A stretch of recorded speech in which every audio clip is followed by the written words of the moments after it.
I'm DigiBro, and this is the Rant Hole, where I rant about whatever my $15+ a month patrons ask me to. You can get a rant yourself by becoming one. This time it's from Packers SB54 Champs, who says, weird request, but can you rant about Shani Andres, minor character from Gundam Seed? My girlfriend is obsessed with him and has been for 10 years, or however long Seed has been out. If you can't think of, I think it's been like 13 or 14 years now, actually. If you can't think of anything to say about him, and there isn't much, can you rant about why people fixate on throwaway, one-dimensional characters like this, even over 10+ years? Thanks, man. Absolutely, because I've got a few obsessions like that myself. Can't talk about Gundam Seed because I haven't watched it. I've heard it's fucking terrible, so I have no reason to waste 100 episodes worth of my life on consuming that. However, I once made a video about characterization, particularly in My Little Pony, because that's just what I was covering at the time, even though this is a topic that could apply to anything. But I was talking about the different aspects of characterization. People often focus on depth and development as, like, why characters are good, is that they're either deep or they are well developed. But I would posit that there's other ways characters can be interesting. For instance, having good chemistry. Even if your characters aren't that deep or that well developed, if their interactions are fun to watch, then that chemistry will keep you entertained. But another thing that I created this made-up term is their aesthetic persona.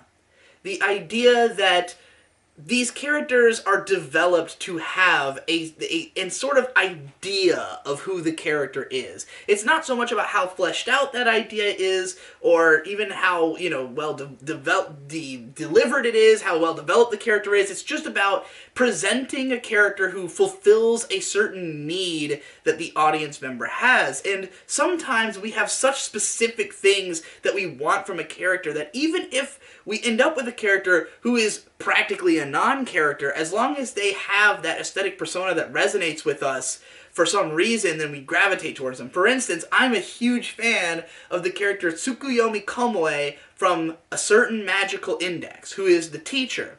And she's really not much of a character. She's mostly kind of there as like a comic relief, or, you know, just to have an adult character around in certain scenarios where that would be necessary. But the conceit of her character is that she's the oldest character in the series. She's probably, like, pushing 40. But she looks like a grade schooler. She's super short, she's got pink hair and a cute pink dress. She has to sit on phone books to reach the steering wheel in her car. But she constantly drinks and smokes. So when they go to her apartment, there's just alcohol cans everywhere, cigarette butts all over the place, and she's always complaining about how she can't find a husband because no one thinks of her as an adult. You know, I fucking love this character specifically for just that aesthetic, that idea of a character. There is no well-developed, deep character who fits this description. And it just resonates with me because, A, pink is one of my favorite colors. I like, you know, I just think pink hair is cool. I like pink outfits. I like her dress.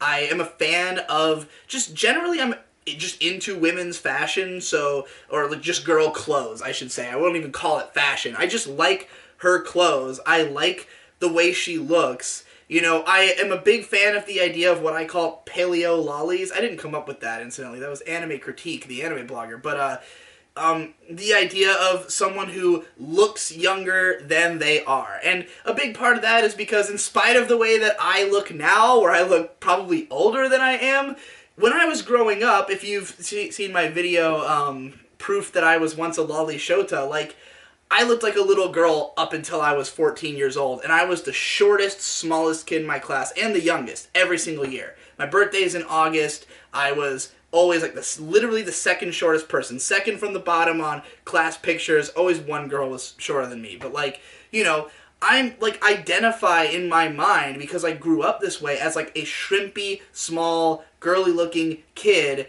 Even when I was, you know, even when I was a little older, I still looked younger than I was. And so, like, I identify with that type of character, and I just think it's a lot of fun to see something that is cutesy, but has the mind of someone who's been sort of, you know, tormented by this reality that we live in. That, like, in spite of the fact that you've maintained the visage of, like, a cutesy, innocent little girl, in actuality, you are a tortured, depressed, middle-aged woman.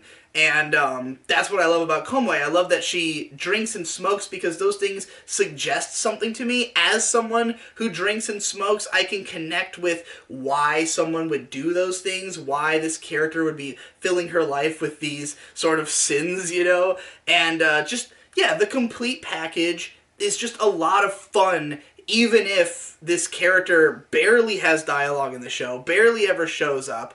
I can't say that I think about her all the time, because there's nothing to think about. But, like, if I see her, I can be like, oh man, that is everything I want to convey about, like, what I appreciate aesthetically. And that's why she's been my avatar on my anime list forever. Especially because in that picture she's wearing, like, these cute, bunny pajamas, where she's just in, like, an all-pink onesie bunny pajamas holding a beer and a cigarette, And, like, there you go. I'm sold. That's what I want. That is aesthetic persona.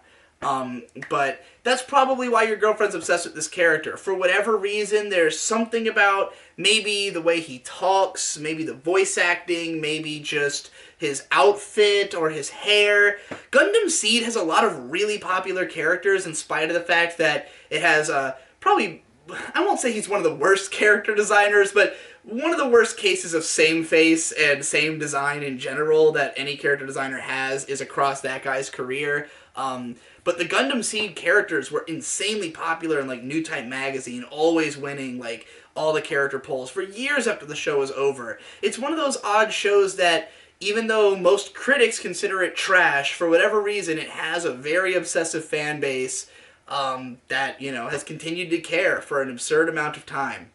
Some things are just inexplicable. And that's all for this rant. See you in the next one.